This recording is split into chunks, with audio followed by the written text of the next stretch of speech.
देखिएगा, आपको ह्यूमन आई और कलरफुल वर्ल्ड के बारे में पढ़ा रहे थे।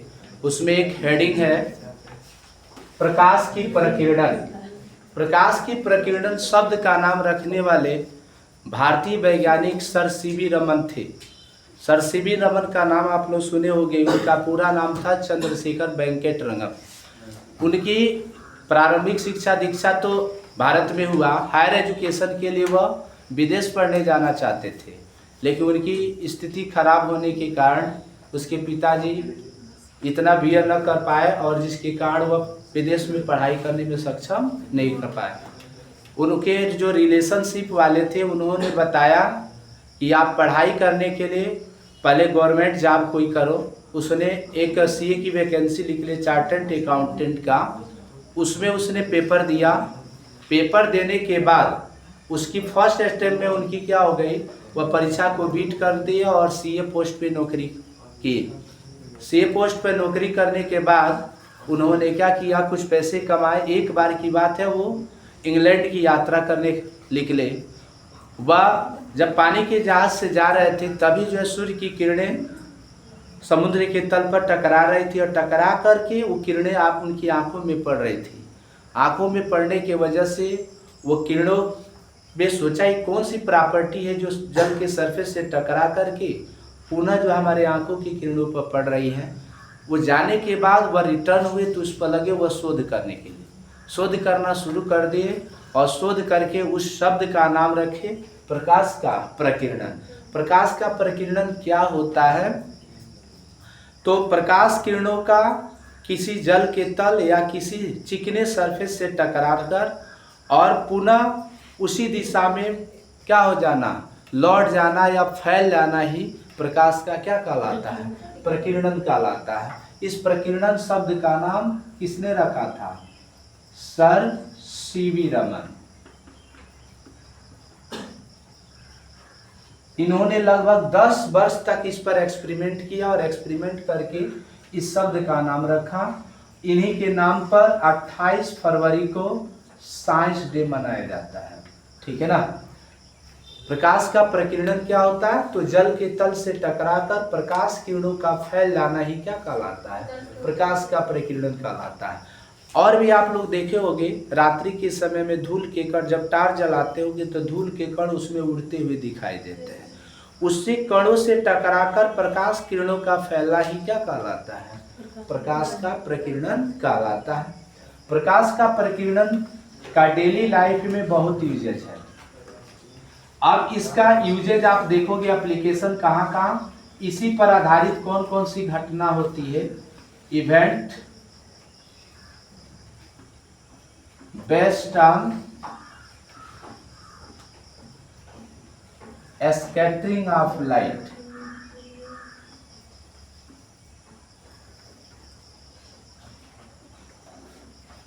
आप सुबह के समय देखे होंगे सूर्योदय और सूर्यास्त के समय सूर्य की किरणें लाल दिखाई देती है। ये बोर्ड एग्जाम में कई बार आया हुआ क्वेश्चन है कि सूर्योदय और सूर्यास्त के समय सूर्य की किरणें लाल दिखाई देती है। आप देखिएगा कि जैसे सूर्योदय होता है, यहाँ पे सूर्य की किरणें जब इसकी किरणें पृथ्वी पर आना शुरू हो जाती है तो यह सूर्य और पृथ्वी की बीच की दूरी उस समय बहुत ज्यादा होती है और उस स्थिति में केवल लाल रंग का वेग अधिक होने के कारण यह कम प्रकीर्णित होता है, जिसके कारण वह पृथ्वी तक पहुंच जाता है और बाकी किरणें अत्यधिक प्रकीर्णित होने के कारण वह पृथ्वी तक सवेरे नहीं पहुंच पाती है। और इस स्थिति से सूर्योदय और सूर्यास्त के समय लाल, यानी सूर्य कैसा दिखाई देता है, लाल। सूर्यास्त भी इसी तरह होता है। सूर्यास्त के समय भी सूर्य और पृथ्वी के बीच की दूरी बढ़ जाती है, जिसके कारण केवल लाल रंग ही पृथ्वी पर पहुंच पाता है, क्योंकि लाल रंग का वेग ज्यादा होता है और उसका प्रकीर्णन सबसे कम होता है।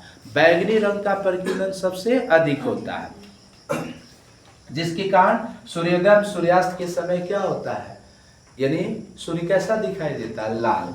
वही आप दोपहर के समय देखोगे तो पृथ्वी और सूर्य के बीच की दूरी उस समय कम हो जाती है। पृथ्वी पर सूर्य की समस्त किरणें यानी सातों किरणें पृथ्वी पर एक साथ पहुंच पाती है। इस कारण सूर्योदय यानी आप दोपहर के समय देखते हैं कि सूर्य कैसा दिखाई देता है, सफेद रंग का, अर्थात सातों किरणों के मेल को हम क्या कहते हैं, श्वेत प्रकाश कहते हैं। कैसा प्रकाश कहते हैं। उसी तरह दूसरा एप्लीकेशन आप लोग देखोगे, खतरों के जो निशान होते हैं वह रेड कलर के ही बनाए जाते हैं। ऐसा क्यों? क्योंकि लाल रंग का जो प्रकीर्णन जो होती है कम होती है और उसका तरंगदैर्घ्य बहुत अधिक होता है, जिसके कारण बहुत दूरी तक दिखाई देता है। इसीलिए खतरों के निशान कैसे बनाए जाते हैं, लाल। बाकी इससे अगर अधिक तरंगदैर्घ्य वाला कोई रंग रहता तो वही खतरों के क्या बनाए जाते हैं, निशान बनाए जाते हैं। ठीक है ना। अर्थात लाल रंग का प्रकीर्णन कम होता है जबकि बैंगनी रंग का प्रकीर्णन क्या होता है। उसी तरह आप देखोगे एटमॉस्फेरिक परावर्तन होता है, वायुमंडलीय परावर्तन। वायुमंडल में भी गैसें होती है, सूर्य की किरणें वहां पर पड़ती तो वहां से भी प्रकीर्णित हो जाती है। विभिन्न प्रकाश किरणों के प्रकीर्णन होता है जिसके कारण उसको हम वायुमंडलीय परावर्तन कहते हैं। वायुमंडलीय परावर्तन,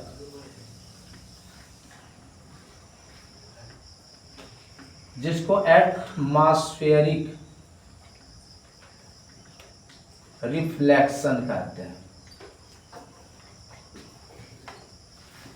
इसकी घटनाएं आप देखते होंगे कि यहाँ से आकाश नीला दिखाई देता है, लेकिन पूछा जाता है आकाश में नीला दिखाई देने का क्या कारण होता है, आकाश का नीला दिखाई देना।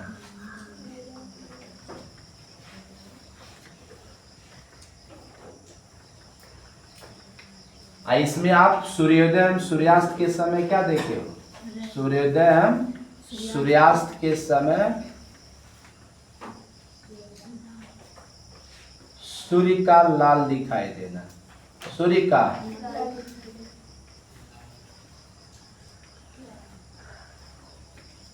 देखिए आकाश का नीला दिखाई देने का क्या कारण है।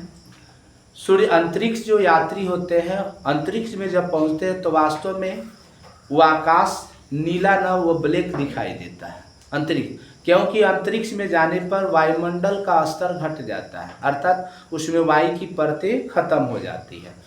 अब वहाँ से आकाश से आने वाली जो किरणें होती है, चांद जो तारों की जो किरणें होती है वह वायुमंडल में जैसे प्रवेश करती है वो क्या हो जाती है, स्कैटरिंग हो जाती है और केवल नीला रंग का ही प्रकाश आपके पास पहुंच जाता है, जिसके कारण आकाश कैसा दिखाई देता है, नीला। अर्थात उसमें वायुमंडलीय परावर्तन पर आधारित ही घटनाएं होती है, लेकिन वास्तव में आकाश नीला नहीं है, आकाश कैसा है, काला है। ठीक है ना। तो ये होता है, उसी प्रकार आकाश का नीला दिखाई देने का ये कारण होता है। आपको देखना इसमें कुछ आप इसके बाद आपको पढ़ना है, जैसे प्रिज्म के बारे में। किसके बारे में, प्रिज्म क्या होता है।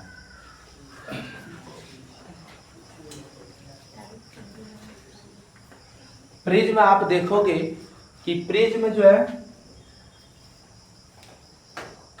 किसी कोण पर झुका हुआ, किसी कोण पर झुका हुआ दो पृष्ठों से घिरा हुआ समांगी एवं पारदर्शी माध्यम होता है। अर्थात कह सकते हो कि किसी कोण पर झुके हुए दो पृष्ठों द्वारा घिरा हुआ समांगी एवं पारदर्शी माध्यम को हम क्या कहते हैं, प्रिज्म कहते हैं। प्रिज्म जो होता है में 3 वर्ग होते हैं और 2 त्रिभुज होते हैं। एक प्रिज्म में 3 वर्ग होते हैं और कितने, 2 त्रिभुज होते हैं। और प्रिज्म जो होता है पारदर्शी होता है और ये जितने कोण पर ये झुका रहता है इसी को हम प्रिज्म कोण कहते हैं। क्या कहते हैं, कोण। और ये इसको हम इस पर जब श्वेत प्रकाश की किरणें क्या करते हैं, डालते हैं तो प्रकाश किरणें अपवर्तित हो जाती है। ये क्या होती है, श्वेत प्रकाश होता है। जब श्वेत प्रकाश की किरणें इस प्रिज्म पर आपतित करते हैं तो प्रकाश किरणें अपवर्तित होकर और दूसरे पृष्ठ से निकलने वाली प्रकाश किरणें अपने अवयवी रंगों में टूट जाती है। इस घटना को प्रकाश का क्या कहते हैं? बड़ विक्षेपण कहते हैं। क्या कहते हैं? बड़ विक्षेपण कहते हैं। और ये 7 रंगों में टूटता है, अपने अभी रंगों में क्या हो जाता है? टूट जाता है।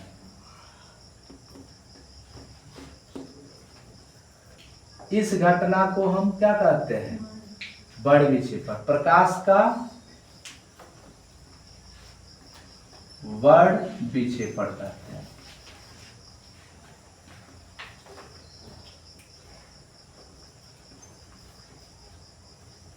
इसको इंग्लिश में डिस्पर्जन ऑफ लाइट कहते हैं। डिस्पर्जन DIS होता है, पर्जन ऑफ लाइट, प्रकाश का बड़ विक्षेपण। देखिए जब श्वेत प्रकाश किरणें किसी प्रिज्म पर आपतित होती है तो प्रिज्म से निर्गत होने वाली प्रकाश किरणें अपने अविरंगों में टूट जाती है। इस घटना को प्रकाश का बड़ विक्षेपण कहते हैं। इस घटना को यानी सर आइजैक न्यूटन ने देखा था। इन 7 रंगों के क्रम को उसने स्पेक्ट्रम कहा। क्या कहा? स्पेक्ट्रम कहा। इसे विबग्योर से प्रदर्शित करते हैं। विबग्योर, V से वायलेट, I से इंडिगो, B से ब्लू, G से ग्रीन, Y से येलो, O से ऑरेंज, R से रेड होता है। यानी सबसे जो कम रंग किसका बड़ विक्षेपण होता है? सबसे कम विक्षेपण लाल रंग का होता है, सबसे अधिक बड़ विक्षेपण बैगनी रंग का। V फॉर वायलेट, इसको विबग्योर से डिनोट करते हैं। V फॉर वायलेट होता है, वायलेट का अर्थ होता है बैगनी। I से इंडिगो, B से ब्लू, G से ग्रीन, Y से येलो, O से ऑरेंज, R से रेड। इसको डिनोट करना हो तो बेंजानी पिनाला से डिनोट करते हैं। नी पिनाला। बै से बैगनी, इसको लिख लेना। जा से जामुनी, बी से ब्लू यानी नीला, ह से हरा, पी से पीला, ना से नारंगी, ला से लाल होता है। और इन 7 रंगों के क्रम को हम स्पेक्ट्रम कहते हैं। क्या कहते हैं? स्पेक्ट्रम। इसको सर आइजैक न्यूटन ने देखा था। किसने? Sir Isaac Newton. इसमें एक प्रश्न कर सकते हैं, राइज हो सकता है कि लाल रंग का प्रकीर्णन कम क्यों होता है? प्रकीर्णन कर रहा हूं, बड़ विक्षेपण कम क्यों होता है और बैगनी रंग का बड़ विक्षेपण अधिक क्यों होता है? तो याद रखना, लाल रंग का वेग अधिक होने के कारण ये जल्दी गुजर जाता है और इसका प्रकीर्णन कम यानी इसका वेग कम होने के कारण ज्यादा क्या होता है? नीचे की ओर विक्षेपित होता है। इसका यानी मात्र कारण एक ही होता है, इसका वेग कम होता है, इसका वेग अधिक होता है। इस कारण पूछा जाता है ऑब्जेक्टिव क्वेश्चन में कि किस रंग का बड़ विक्षेपण सबसे ज्यादा होता है, तो क्या बताएंगे? बैगनी का। और सबसे कम किसका होता है? लाल। लाल रंग का वेग कम होने के कारण इसका क्या होता है? बड़ विक्षेपण कम होता है। बैगनी रंग का वेग कम होने के कारण बड़ विक्षेपण। इन 7 रंगों के क्रम को ही क्या कहते हैं? प्रकाश का बड़ विक्षेपण। इस पर आधारित एक घटना होती है, जैसे रेनबो, इंद्रधनुष का बनना। रेनबो, इंद्रधनुष।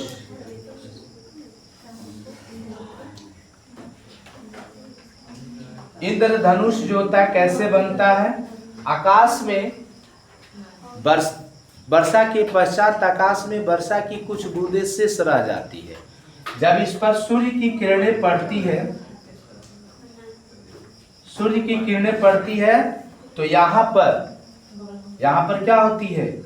ये आकाश में जो बची शेष पानी की बूंदें होती है वह स्वयं प्रिज्म की भांति कार्य करना शुरू कर देता है और यहाँ से प्रकाश किरणें अपवर्तित होकर 7 रंगों में विभक्त हो जाती है और पृथ्वी पर वो क्या होती है, 7 रंग दिखाई देते हैं।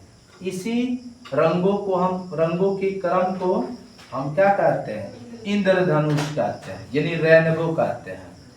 और रेनबो में 7 रंग दिखाई देते हैं और देहात में लोग उसको कहते हैं कि प्रकाश, ये समुद्र से पानी खींच रहा है, लेकिन पानी नहीं खींचता है। ये क्या करता है, आकाश में पानी की कुछ बूंदें शेष रह जाती, इसी यह प्रिज्म की तरह व्यवहार करती है और इसमें प्रकाश का डिस्पर्जन हो जाता है, जिसके कारण 7 रंगों में विभक्त हो जाती है। इसी को हम इंद्रधनुष कहते हैं। मैं आशा करता हूँ कि आपको ये वीडियो समझ में आया होगा और नेक्स्ट वीडियो आपके लिए बनाएंगे। धन्यवाद।